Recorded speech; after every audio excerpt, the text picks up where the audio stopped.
सुप्रभात। आज जो टॉपिक मैं आप लोगों के साथ डिस्कस करने जा रही हूँ वो है डॉक्टर गेबर मेट का साइकोथेरेपिस्ट को दिया हुआ एक लेक्चर, जिसमें उन्होंने चाइल्डहुड ट्रॉमा और डेवलपमेंट के बारे में बात की है। तो उसका उनका रिसर्च पेपर है, उस पर बेस्ड ये टॉक है। तो उनकी टॉक बेसिकली चाइल्डहुड ट्रॉमा या इमोशंस पे ही है। ये इमोशंस से रिलेटेड है। तो पहले उनका उनका टॉपिक पे जाने से पहले मैं चाहूंगी कि थोड़ा सा हम इमोशंस के बारे में जान लेते हैं। इमोशंस एक बहुत ही कॉमन टर्म है जो कॉमनली यूज होती है। तो क्या है उसकी डेफिनेशन, क्या है? तो साइंटिफिकली हम कहते हैं कि emotions are a way of feeling and a way of acting. Means ये it's a psychophysiological phenomenon. Way of feeling means पहले हमारे कुछ कोई भी सिचुएशन हमारे जीवन में आती है तो पहले हमारे भीतर कुछ घटता है, वो फीलिंग होती है पैदा। And then it's a way of acting, फिर उसका क्या रिस्पॉन्स आता है। तो उसका जैसे उदाहरण अगर मैं दूं आपको, लाइक जैसे कोई आप गाड़ी चला रहे हो, सड़क पे जा रहे हो, किसी ने कोई आया, उसने आपकी गाड़ी ठोक दी, तो क्या होगा? आपके अंदर कुछ घटेगा। क्या घटेगा? एक फीलिंग डेवलप होगी। वो फीलिंग होगी गुस्से की, क्रोध की। और ये तो होगी डेवलपमेंट ऑफ फीलिंग। और उसका फिर एक्टिंग क्या होगा? आप एकदम से गाड़ी से बाहर निकलोगे तो आपके अंदर दो तरह की चेंजेस आएंगी। एक तो आते हैं जो हमारे ऑटोनॉमिक नर्वस सिस्टम वाले चेंजेस। तो क्रोध से रिलेटेड क्या होगा? हमारा सिंपैथेटिक सिस्टम एकदम से एक्टिवेट हो जाएगा, स्ट्रेस में आ जाएंगे हम। ब्लड प्रेशर राइज हो जाएगा, हार्ट रेट फास्ट हो गया, पैल्पिटेशन होगी, स्वेटिंग, एंड फेस लाल हो जाएगा। तो these are autonomic changes, autonomic nervous system से रिलेटेड हैं। और दूसरा क्या होगा? आप एक्ट करोगे, आप आपस में उसको गाली गलौज होगी या मारपीट होगी, डिपेंडिंग अपॉन क्या है आपकी कैसी सिचुएशन। तो ये मतलब हो गया development of a feeling and acting. तो जनरली हम अपने जीवन में दो तरह की फीलिंग्स, इमोशंस अनुभव करते हैं। एक तो है जॉयफुल इमोशंस, जो होती हैं आनंददायक। जैसे हमें कोई अवार्ड मिला, कोई हमारा रिजल्ट बहुत अच्छा आया, नेचुरली उसका उसका रिस्पॉन्स क्या होगा? So we will be feeling very calm inside, very happy. Feel good factor जैसे होता है ना, कुछ हार्मोन्स ऐसे रिलीज होंगे, सेरोटोनिन, डोपामिन वगैरह, फील गुड हार्मोन्स रिलीज होंगे। और दूसरा होगा कि हम उसको खुशी खुशी को सेलिब्रेट करेंगे, स्माइलिंग, क्राइंग, स्माइलिंग, लाफिंग, उत्सव मनाएंगे। तो ये उसका रिस्पॉन्स आ गया। तो ये तो होगी आनंददायक और जॉयफुल इमोशंस। दूसरी होती हैं ट्रॉमेटिक इमोशंस, जो पीड़ादायक इमोशंस हैं, फ्राइटनिंग है। तो ये जो इमोशंस हैं और इनकी जो मेमोरीज हैं वो बहुत देर तक बनी रहती।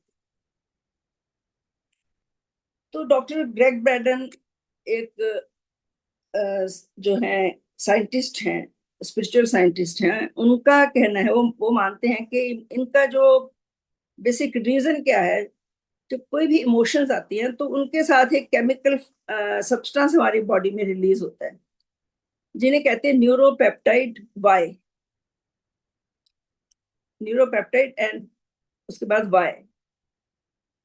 तो ये जो न्यूरोपेप्टाइड्स हैं, ये जो खुशी वाली इमोशंस होती हैं उनमें तो ये जल्दी से मेटाबोलाइज हो जाते हैं, प्रभाव रहित हो गए, और फिर हमारे बॉडी फ्लूइड्स के साथ बाहर निकल आते हैं।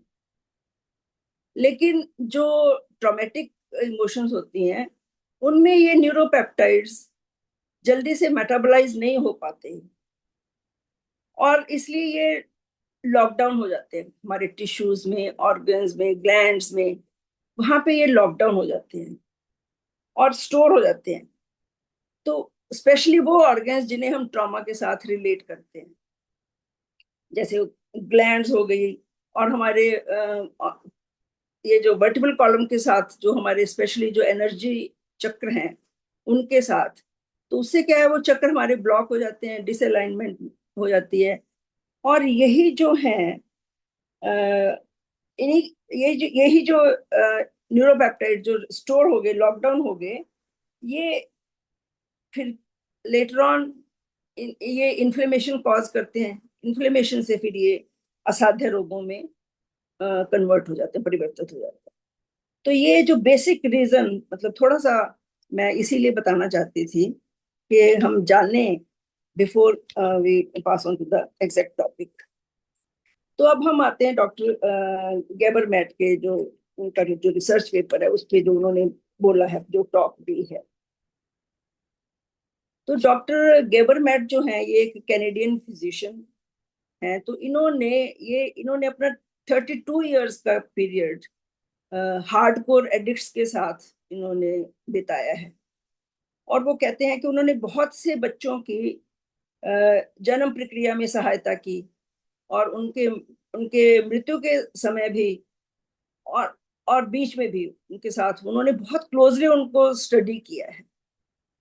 और उनको उन्होंने उन्होंने उसमें क्या देखा कि ऐसे लोगों में, चाहे वो बीमार पड़े या ना पड़े, एक स्पेशली खास किस्म के पैटर्न्स होते हैं जो कि बार बार उभर के आते हैं, और उन पैटर्न्स को हम इग्नोर नहीं कर सकते।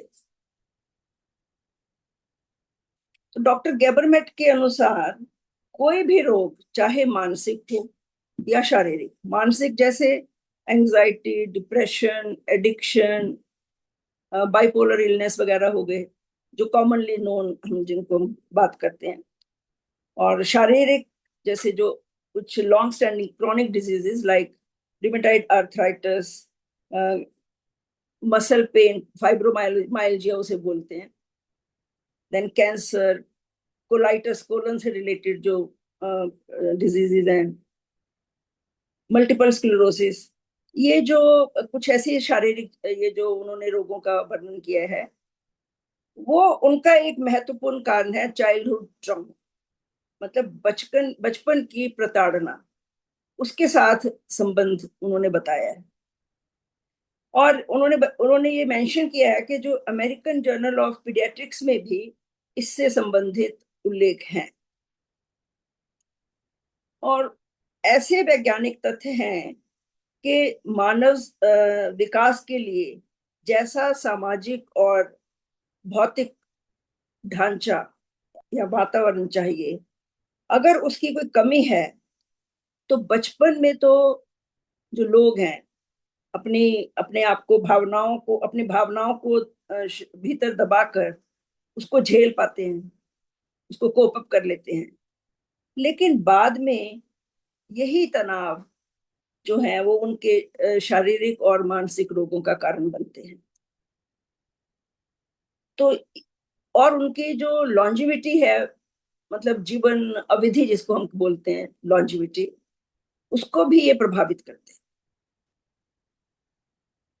तो उसका उन्होंने ये भी बताया है कि ट्रॉमा मीन्स, ये जरूरी नहीं है कि उसके लिए कोई बहुत ड्रामेटिक घटना, जैसे चाइल्डहुड अब्यूज हम कह ले, सेक्सुअल अब्यूज वगैरह होती, कि ऐसी कोई ड्रामेटिक घटना घटे, ये कोई जरूरी नहीं है।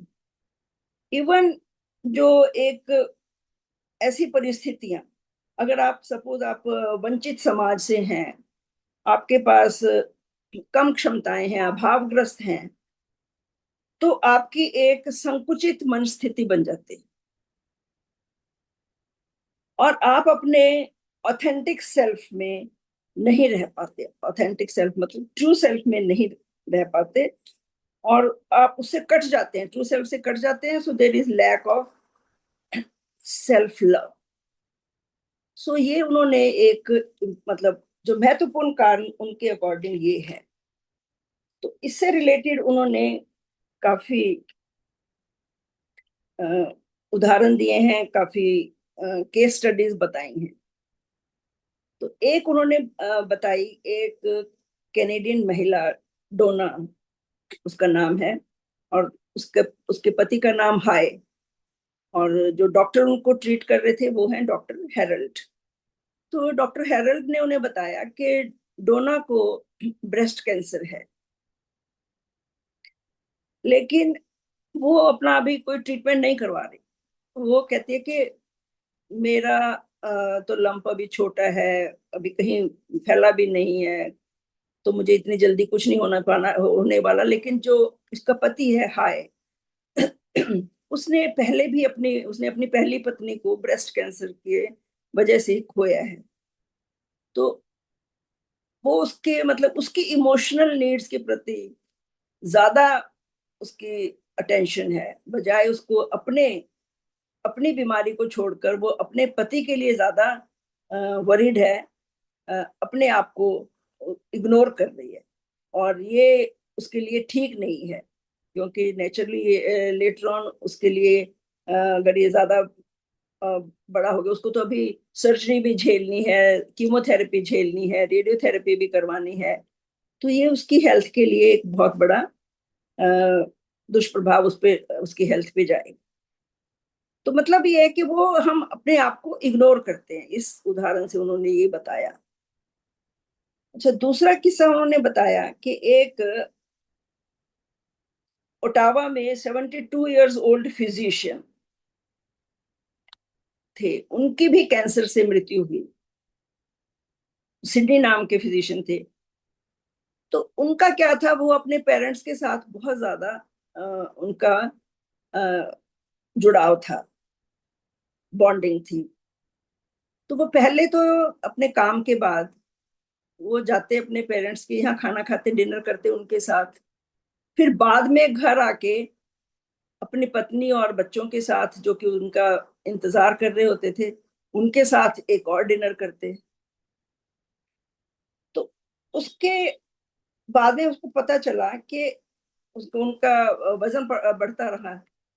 तो क्या हुआ कि बाद में पता चला कि उनके दो तरह के उन्होंने धारणाएं थी, बिलीफ सिस्टम्स थे। पहला ये था कि किसी को भी अ, निराश नहीं करना, दूसरों की भावनात्मक जरूरतों को के बारे में ज्यादा ख्याल रखना, रादर देन अपनी अपने आप को, स्वयं को इग्नोर करके दूसरों की भावनात्मक जरूरतों के बारे में ज्यादा ख्याल रखना। और दूसरा बिलीफ क्या था उनका, कि अपने आप को कर्तव्य और जिम्मेदारियों के साथ आइडेंटिफाई करना। वो तभी अभी भी कैंसर से पीड़ित थे, लेकिन वो अपनी जॉब उन्होंने कंटिन्यू रखी, और साथ ही वो अपना ये फर्ज भी निभाते रहे।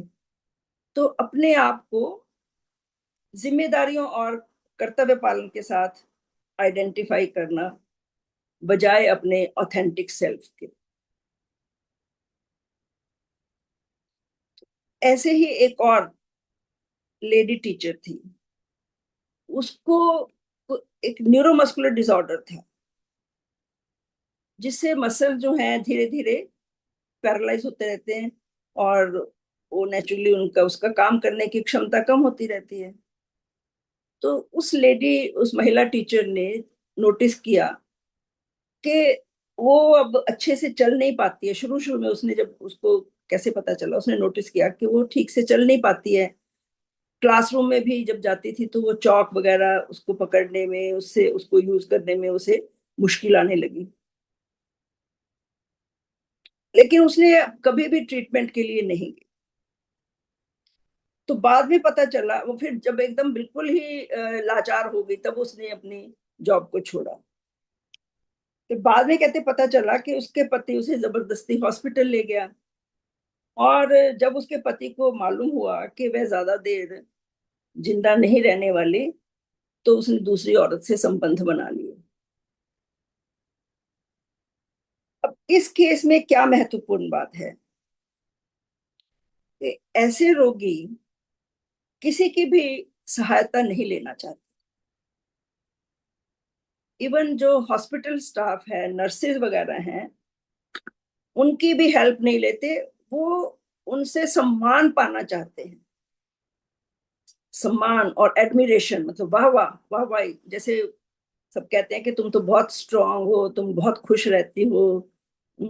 तो ऐसे करके वो एडमिरेशन ज्यादा चाहते हैं। और उन्होंने कहा कि यही तथ्य एक मेडिकल स्टडी में भी पब्लिश किया गया है। तो बहुत से पेशेंट्स इस टाइप के होते हैं, और वे लोग अपने खराब होती बीमारी को भी इतने कैजुअली लेते हैं और उसे बड़े हंस हंस कर, मुस्कान, नकली मुस्कान के साथ, जैसे एक मुखौटा पहना हुआ है, नकली मुखौटा धारण करके वो उसको बताते हैं, दूसरों को खुश नजर आते हैं। इसे हम एक कोप अप मैकेनिज्म कहते हैं, कि वो अपने अंदर एक कोप अप मैकेनिज्म डेवलप कर लेते हैं। वो वो कहते हैं कि मैं खुद ही अपनी केयर करूंगी, स्वयं को प्यार करूंगी और स्वीकार करूंगी और सरवाइव करूंगी। लेकिन ये एक टेम्परेरी स्टेट है। तो बाद में यही कोप अप मैकेनिज्म असाध्य रोगों का रूप ले लेते हैं। तो एक तो ये बात होगी। दूसरी बात इस महिला के साथ जो जुड़ी हुई थी, कि वो एक बचपन में एक गोद लिया हुआ बच्चा थी, और उनके डॉक्टर गेबरमेट का कहना है कि ऐसे बच्चे कभी भी ये महसूस नहीं कर पाते कि उनको प्यार किया जाता है, उनको वेलकम किया जाता है, अपने अपने बच्चों की तरह उनको प्यार किया जाता है, वेलकम किया जाता है, उनको एक्सेप्ट किया जाता है।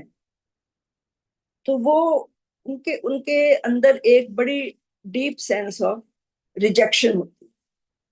तो ये भी मतलब अ, इस जो महिला के जो केस स्टडी थी उसमें ये दो बातें बहुत महत्वपूर्ण उन्होंने ये एक्सप्लेन की हैं इसके बारे में।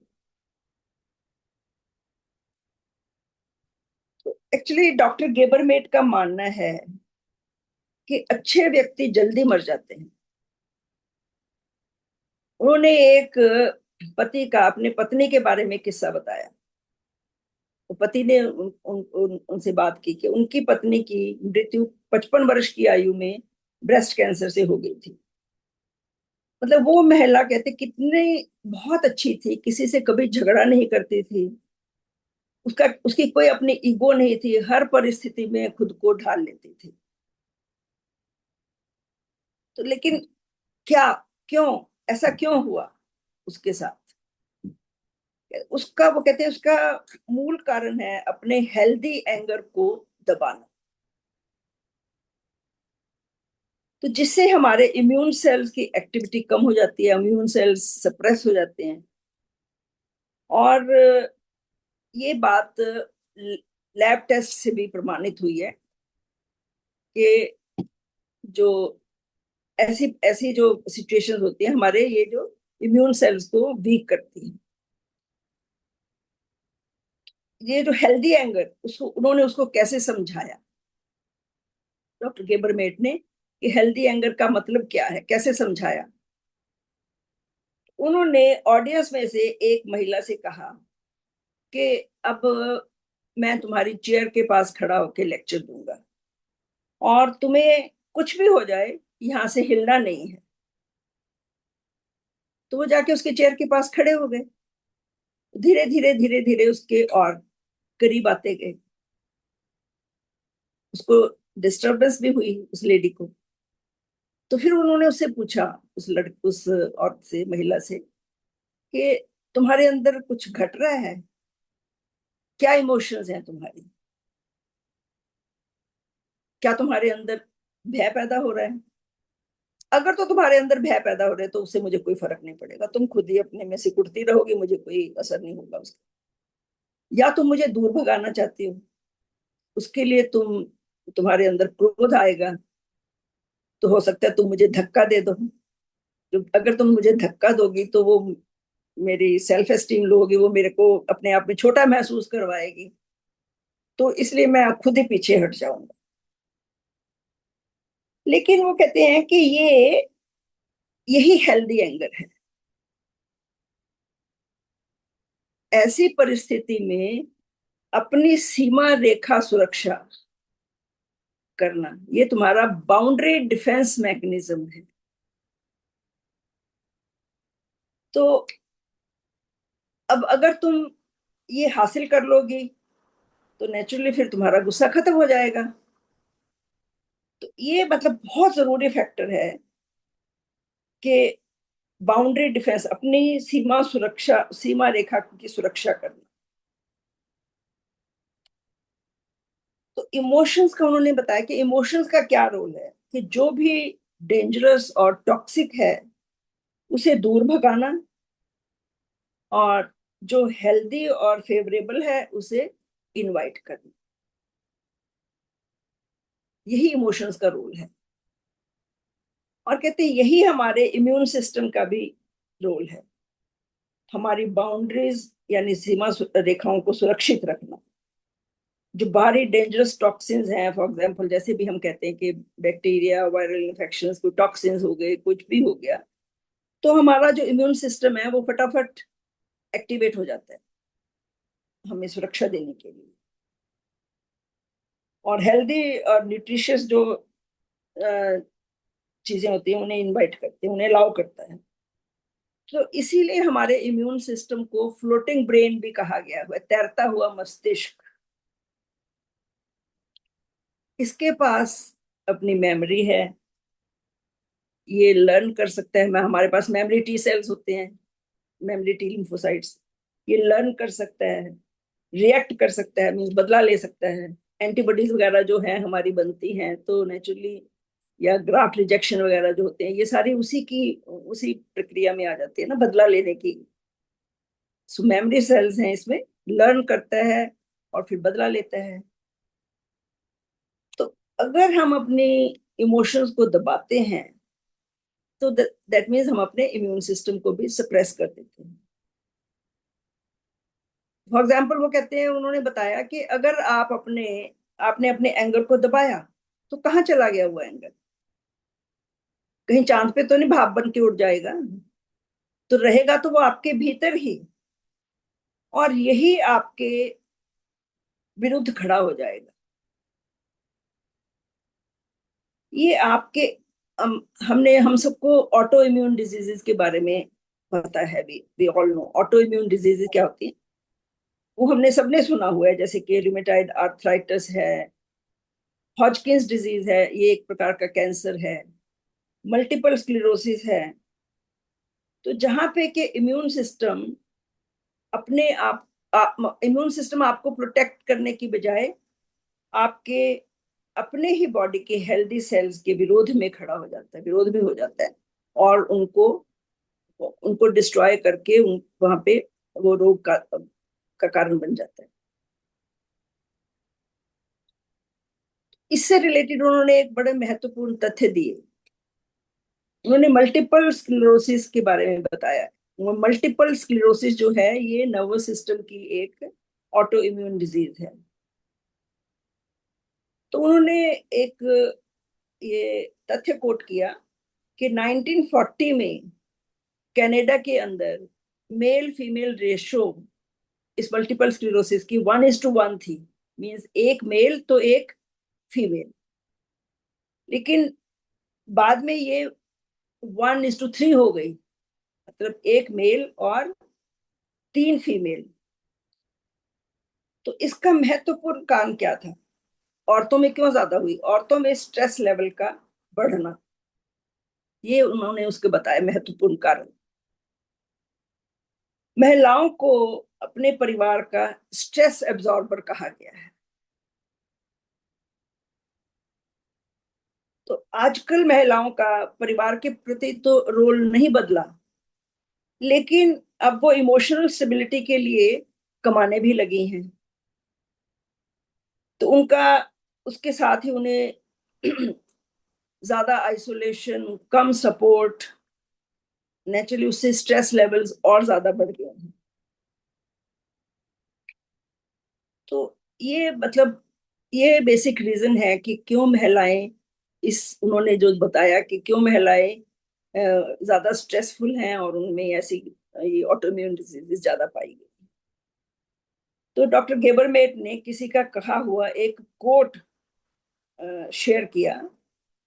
उन्होंने कहा कि आपकी उलझन भरी सिचुएशंस का आपकी जिंदगी में होना कोई चांस नहीं, बल्कि आपने खुद ही उसे डिजाइन किया है। आपका एक हिस्सा जो आपसे बहुत प्यार करता है उसी ने आपके लिए अपने ही मापदंड निर्धारित किए हैं, जो कि एक रोड ब्लॉक की तरह है। मतलब ये है उनका कि हम अपने आप ही, स्पेशली हमने खुद भी जानते हैं, हम महिलाएं हैं, कि हम लोग अपनी कॉस्ट कॉस्ट पे हम पहले अपने परिवार वालों का ख्याल रखते हैं और बाद में हम अपने बारे में सोचते हैं। तो ये हमने खुद ही निर्धारित किए हैं ना अपने मापदंड। कोई हमें कहता तो नहीं है कि तुम ऐसे करो। ते मतलब उनका ये है कि हम, तो एक तरह से ये लैक ऑफ सेल्फ लव हो गया।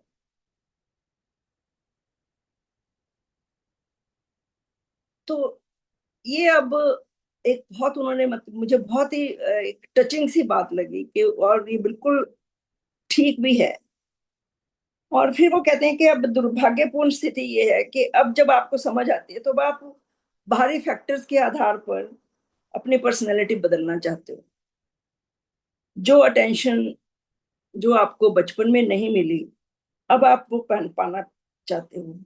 आप एक सुंदर और आकर्षक व्यक्तित्व वाला व्यक्ति दिखना चाहते हो। उसके लिए जो कॉस्मेटिक सर्जरी इंडस्ट्री, वो कहते हैं कि वो तभी तो फल फूल रही है, क्योंकि आपको लगता है कि ऐसे करने से लोग आपको वैल्यू करेंगे और दूसरों को इम्प्रेस करने के लिए, दूसरों को इम्प्रेस करके आपकी सेल्फ एस्टीम बढ़ेगी। लेकिन इनमें से कोई भी फैक्टर आपकी असली जरूरतों को पूरी नहीं करेगा। इसलिए महत्वपूर्ण यही है कि आप इस अपने वर्तमान क्षण में अपने ऑथेंटिक सेल्फ बने। जो आपने एडेप्टेशंस, एडेप्टेशन मतलब जो खुद को ढालने की प्रक्रिया जो जो वो अपनाई थी, उसे अब छोड़ दे। इसलिए नहीं कि वो समझौते गलत थे, उन परिस्थितियों के समय वो समझौते सही थे, लेकिन अब उसके परिणाम स्वरूप क्या हुआ, ये आपकी वास्तविकता बन गई है, आपके स्वभाव के अंदर घुस गए हैं, आपका संस्कार बन गए हैं। और उसके परिणाम स्वरूप क्या हुआ है कि अब यह एक संकुचित स्थिति बन गई है, एक कंस्ट्रक्शन में बदल गई। और यही कंस्ट्रक्शन जो है ट्रॉमा है। और इसी कंस्ट्रक्शन को हम साथ लिए चलते हैं, इसे जीते हैं और एक्सपैंड नहीं कर पाते, खुल नहीं पाते। हमारी कॉन्शियसनेस हमेशा कंस्ट्रिक्टेड रहती है। तो मेरा ख्याल है आज के लिए इतना ही। बाकी हम थोड़ा सा और है वो नेक्स्ट टाइम कर लेंगे डिस्कस। बाकी doctor Sangeeta, over to you. आप अब इसके बारे में बताएं सबको। Yes ma'am, thank you. बहुत अच्छे तरीके से आपने समझाया और मैं तो बिल्कुल इमोशनल हो गई हूँ। और ना, मतलब सही बात है कि हम ऑथेंटिक सेल्फ में रह ही नहीं पाते, मेल हो या फीमेल हो। और फीमेल की रेशो थोड़ी ज्यादा होती है क्योंकि बचपन से ही हमें सिखाया यही जाता है कि भाई तुम बड़ी हो। जैसे मैं घर में सबसे बड़ी हूँ तो बार बार यही सुनने को मिलता कि भाई तुम बड़ी हो तो तुम जैसा करोगी वैसे ही तुम्हारे छोटे भाई बहन करेंगे।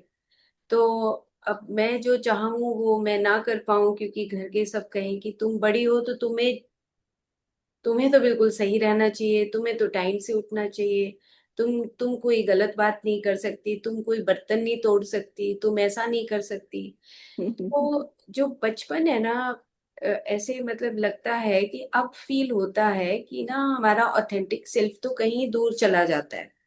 और फिर बचपन से ही हम दूसरों के लिए काम करने के लिए हम बने रहते हैं ना। कि अब जैसे दूध मिलता था तो मतलब मैं खुद ही इमोशनल हो गई कि मैं अपने भाई को दे देती थी। तो लड़का लड़की का भी ये भेद जो है हम बचपन से ही देखते आए कि भाई को ज्यादा महत्व मिलता है। तो कुछ चीज मिलती तो ऐसे लगता भाई अपने आप ही ले लेता, है ना, जो सारी कंबाइंड फैमिली रहती।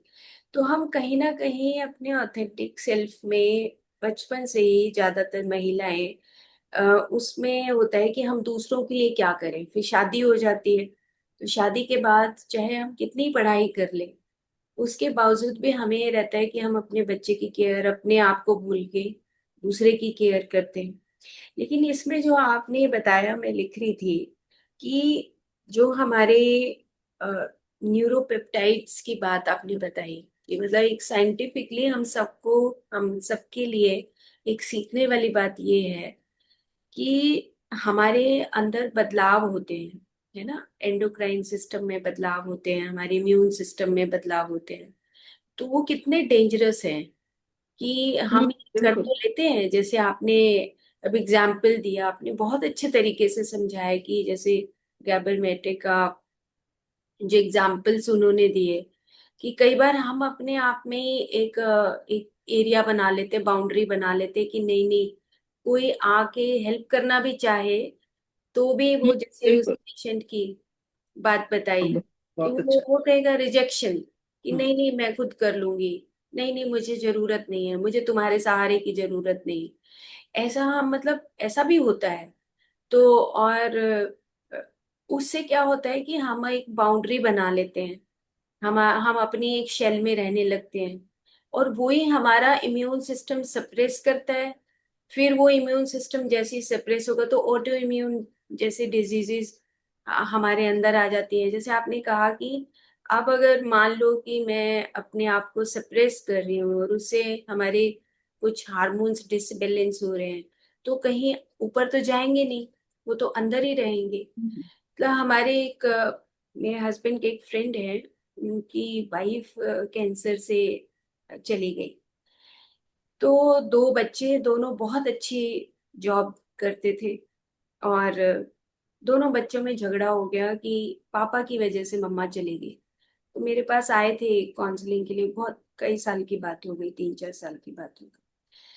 तो एक दूसरे के ऊपर ब्लेमिंग करना, ये जो ब्लेम करना है, मतलब वो एक जो उसका बेटा है वो चुप हो गया बिल्कुल, वो माँ के जाने के बाद बोला ही नहीं, और ब्लेम करने लगी बेटी की, भाई तू तो बोलता नहीं है, और पापा को ब्लेम, तो पापा भी अब चले गए।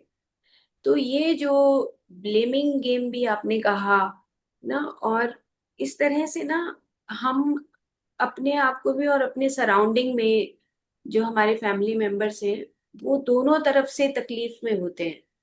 तो जो गैबर मैटे, जो मैं उसकी बहुत बड़ी फैन हूँ, शुरू से उनको सुनती हूँ, तो अंदर से ये पता लगता है कि जो हमारे सिस्टम्स हैं वो डिस्टर्ब होते रहते हैं, छोटी सी चीज भी जैसे उसने एग्जाम्पल दिया कि उस महिला के साथ खड़े होके कि मैं बात करूंगा, तुम यहाँ से हिलोगी नहीं, है ना। तो अब ये प्रेशर है, एक तरह का प्रेशर, मतलब एक स्ट्रेस कहें हम, एक एक डिप्रेशन टाइप, मतलब उस वक्त जो एक नॉर्मल अवस्था होती है, उस नॉर्मल अवस्था में थोड़ा सा भी अगर प्रेशर फील करते हैं तो हमारी वो जो एक वेव लेंथ है वो चेंज हो जाती है।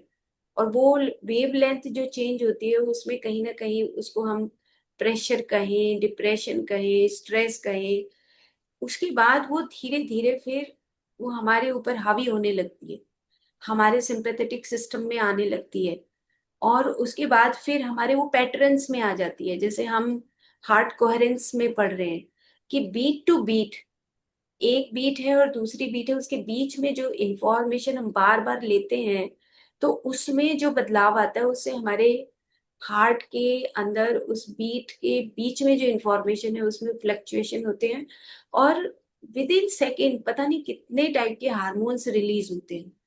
तो हम अपने जब ऑथेंटिक सेल्फ से दूर जाते हैं, तो इस तरह से हमारे अंदर एंडोक्राइन सिस्टम और इम्यून सिस्टम, जब आप बोल रहे थे तो मुझे लग रहा था कि जो हमारी अ, आयुर्वेदा जैसे बोलता है कि जो लास्ट लेयर है, जो हमारा इम्यून सिस्टम है, जिसको आपने बहुत अच्छे तरीके से बताया कि फ्लोटिंग ब्रेन है, जो भी हमारी मेमोरीज होती है, हम अ, जो हमारे अंदर भावनाएं आती हैं, उससे हमारा इम्यून सिस्टम प्रभावित होता है, और जस्ट उसके पीछे हमारा प्राण शरीर है, वाइटल बॉडी है, और उसके जस्ट पीछे हमारी मेंटल बॉडी है। ये जो हमारी भावनाएं हैं, इससे हमारी दोनों बॉडीज प्रभावित हुई, या उनकी वजह से हमारी फिजिकल बॉडी प्रभावित होती है। हम आपस में इंटर रिलेशन हो गया ना। इंटर रिलेशन हो गया। तो वो इंटर इंटर रिलेशन रिलेशन। से, और फिर मतलब अ, ये समझ आती है बात कि ये एक बहुत लंबी कतार है, बचपन का ट्रॉमा, और उसके बाद फिर जब हम एडल्टहुड में आते हैं, तो वो ही बचपन का ट्रॉमा हमारे एडल्टहुड में हम कहीं ना कहीं फाइंड आउट करते रहते हैं। जैसे मेरे पिताजी, मतलब जब आप बोल रहे थे, तो मेरे पिताजी वो अपने लिए ठीक बोलते थे कि तुम्हें अचार नहीं खाना चाहिए लड़कियों को। अब वो उनका पर्सपेक्टिव था कहने का, लेकिन मेरा इंटरेस्ट था कि मैं अचार खाऊं। तो वो कहते हैं लड़कियां जब अचार खाती हैं तो उनके बहुत पहले से ही हार्मोन्स में बदलाव आता है ना, तो उनकी रिप्रोडक्टिव ऑर्गन्स में बदलाव आएगा, तो तुम्हें अचार खट्टी चीजें नहीं खानी चाहिए। ये पहले का एक पर्सपेक्टिव बना हुआ पुराना बिलीफ था। सिस्टम। अब उनके, वो अपनी जगह पे ठीक हैं। आज ये बात हमें समझ आती है, लेकिन उस वक्त हमें चिढ़ मचती थी। हमें चिढ़ मचती थी कि मेरे पिताजी जो हैं वो ऐसा क्यों नहीं करने दे रहे। हम, मेरे को तो खाना है। तो वो जो एक छोटी सी बात का भी ट्रॉमा मेरे अंदर बढ़ता चला गया। तो मतलब ये है कि हम उस चाइल्डहुड की कोई भी बात, जैसे गुस्सा करना, कोई ओवरऑल ये शिक्षा मिलती है कि हमें अपने ऑथेंटिक सेल्फ में को ढूंढना चाहिए, जो कहीं कहीं हम छोड़ आए। छोड़ देते हैं, और हम उसी टेम्परेरी सेल्फ में ही रहते रहते लाइफ निकल जाती है। बात तक भी नहीं समझ आती, क्योंकि हम फिर वो उस पैटर्न में, हमारे हार्ट बीट के बीच में, हमारे सिस्टम में, हमारे इम्यून सिस्टम में, हमारे एंडोक्राइन सिस्टम में, सब में वो चीज घुस चुकी होती है ना, और हमारे मन में, हमारी उन फीलिंग्स में ना। तो ये, इसी से अगर हम उस चीज को सुधारते नहीं, तो ऑटो इम्यून तो आज की डेट में मुझे लगता है कि 50% लोगों को ऑटो इम्यून है, क्योंकि वही चीज अंदर का हमारा ही खुद का गुस्सा हमारे ही इम्यून सेल्स के ऊपर दुष्प्रभाव डालता है, जो इम्यून सेल्स हमें बचाती हैं। तो मेडिटेशन, और जो हम सेल्फ लव की प्रैक्टिस करते हैं, हार्ट कोहेरेंस, ये हम सबके लिए बहुत इम्पोर्टेंट है, क्योंकि हम उसी के माध्यम से शायद ऑथेंटिक सेल्फ को ढूंढ सकते हैं कहीं पर। तो थैंक यू इंदु मैम। और